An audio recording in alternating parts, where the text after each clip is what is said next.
Sabe aquela cena É.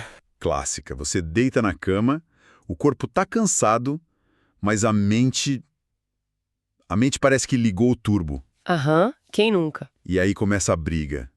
Você só quer que os pensamentos parem, sabe? Pra conseguir dormir.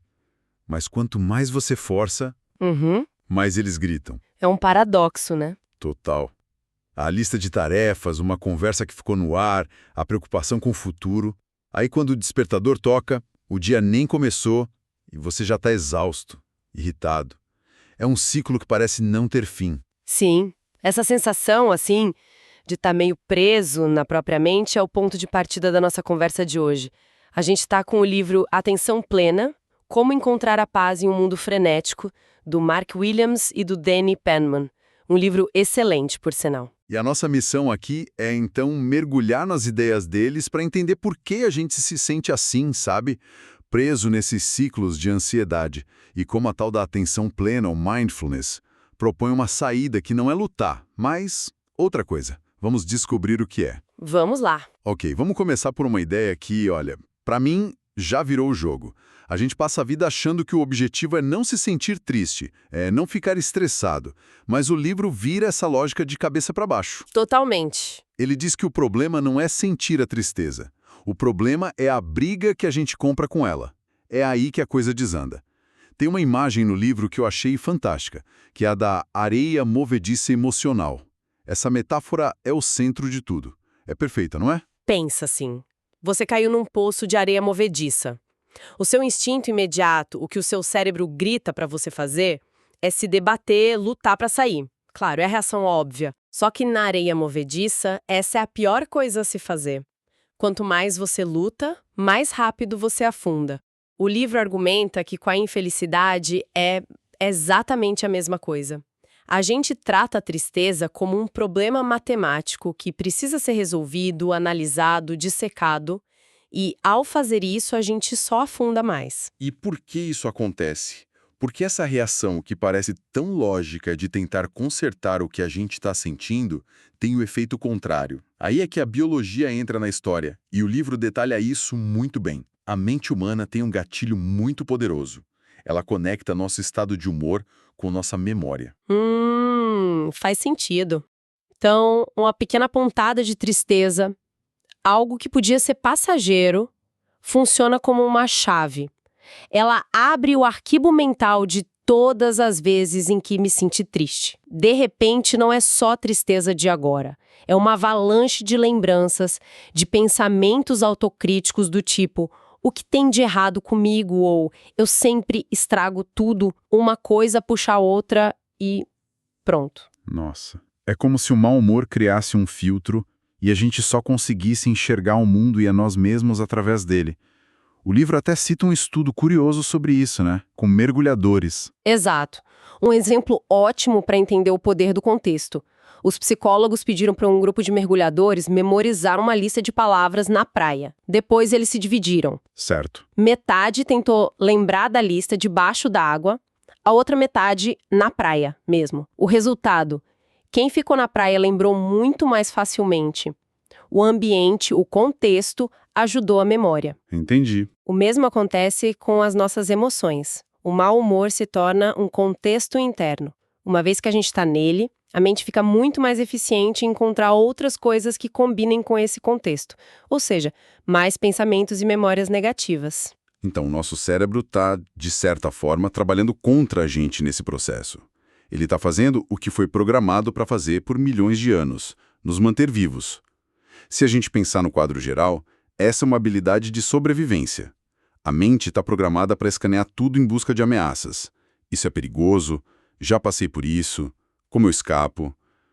Claro, a reação de luta ou fuga. Isso. O problema é que, no mundo moderno, esse mecanismo não distingue uma ameaça real, tipo um leão na savana, de uma ameaça interna, como uma preocupação com uma apresentação no trabalho. Para ele, a ameaça é ameaça. E o resultado é que ele entra em alerta máximo e fica lá, nos afogando em cenários negativos para nos preparar. Ok, entendi. Ficar lutando contra a tristeza, no que o livro chama de modo atuante, é como tentar apagar fogo com gasolina.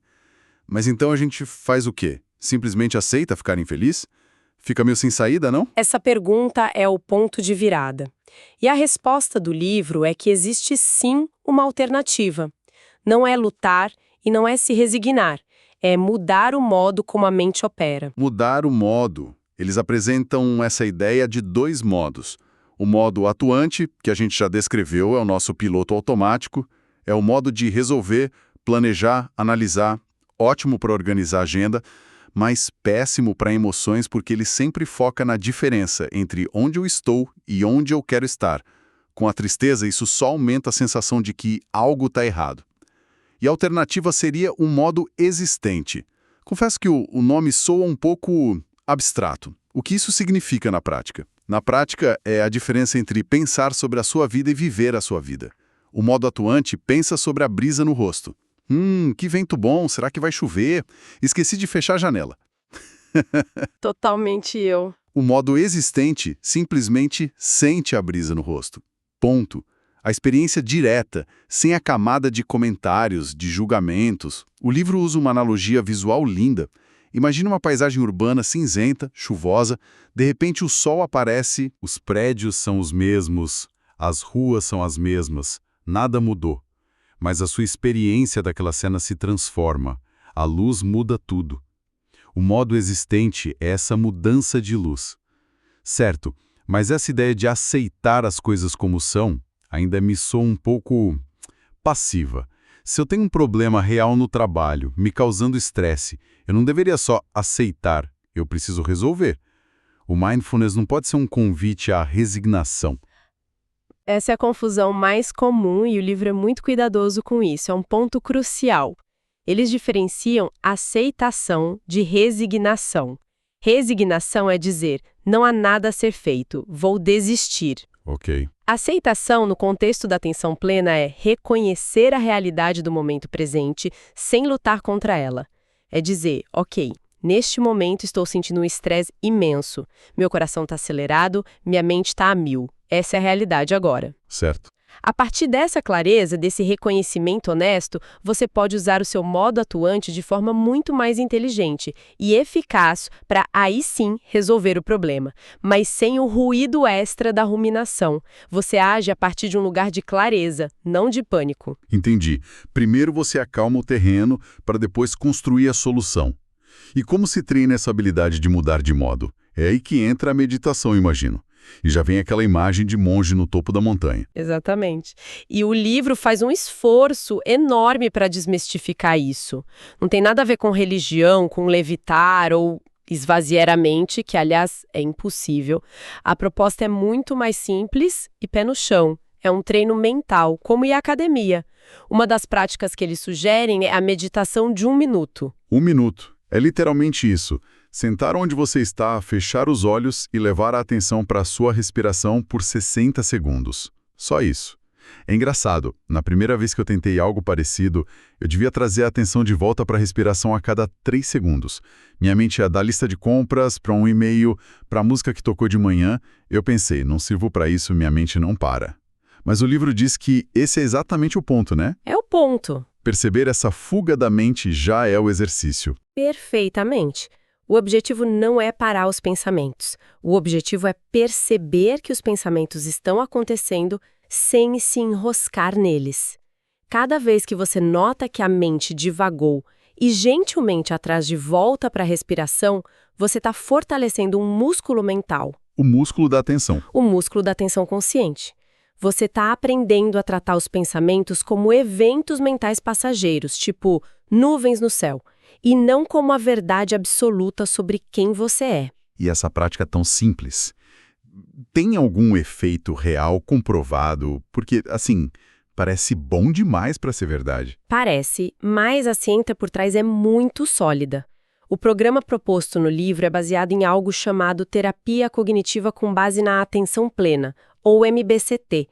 O nome soa super técnico, mas a ideia é simples. E na prática, o que isso quer dizer? É tipo uma terapia de conversa com meditação no meio. Isso. Pensa assim. A terapia cognitiva tradicional ajuda a gente a entender e questionar nossos padrões de pensamento negativos.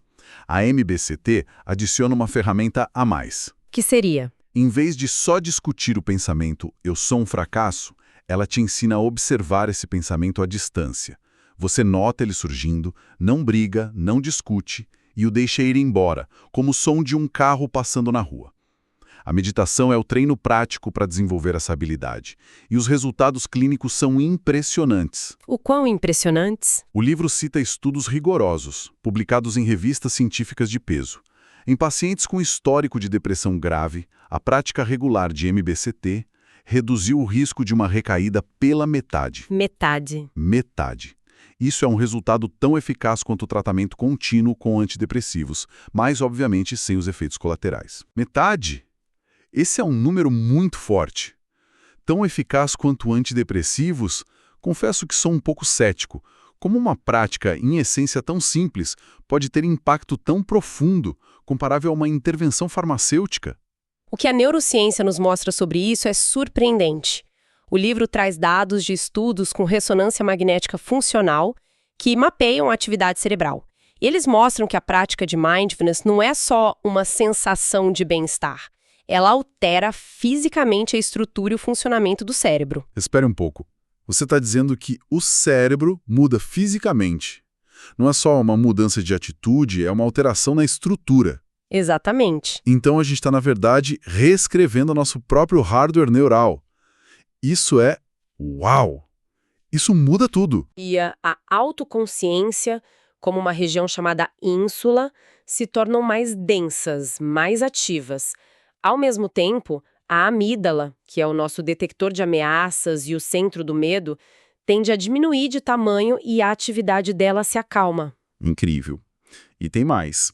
A atividade no córtex pré-frontal esquerdo, uma área associada a emoções positivas, como felicidade, entusiasmo, aumenta. Basicamente, com a prática, você fortalece as áreas do cérebro responsáveis pela calma e enfraquece as áreas responsáveis pelo pânico. Então, não é só sobre lidar com a depressão. Os benefícios são mais amplos, pelo que o livro diz. Muito mais amplos. Redução de ansiedade, estresse, irritabilidade são os mais óbvios. Mas os estudos também apontam melhora na memória, no foco, no vigor físico e mental. Há até evidências de que fortalece o sistema imunológico. Não é uma cura milagrosa, claro, mas é uma ferramenta poderosa de regulação do nosso sistema. Como se a gente pudesse esculpir o nosso próprio cérebro para o bem-estar. É uma ótima forma de colocar. Não é um alívio passageiro. É algo que o livro chama de felicidade criando raízes. Felicidade criando raízes. Gostei desse termo. O que ele significa? A ideia é que a atenção plena pode reajustar o nosso termostato emocional padrão. A maioria de nós tem um ponto de referência de humor para onde sempre volta. Para algumas pessoas, infelizmente, esse ponto é meio negativo ou ansioso. A prática contínua pode, aos poucos, elevar esse ponto de referência para um lugar mais equilibrado. Ah, entendi. Não significa que você nunca mais vai sentir tristeza ou raiva. Essas emoções fazem parte da vida. A diferença é que você terá uma base de bem-estar muito mais sólida para navegar as tempestades sem afundar a cada onda. A recuperação fica mais rápida e a paz se torna o seu estado mais natural. Então, se a gente for resumir tudo o que conversamos, a atenção plena, como o livro de Williams e Penman apresenta, não é sobre se livrar dos pensamentos ou lutar contra os sentimentos. É uma mudança radical na nossa relação com eles. Exato. É um convite para apertar o pause no piloto automático e, como eles dizem, literalmente despertar para a própria vida, que está acontecendo aqui e agora. Exatamente. E isso tudo deixa a gente com uma pulga atrás da orelha, né?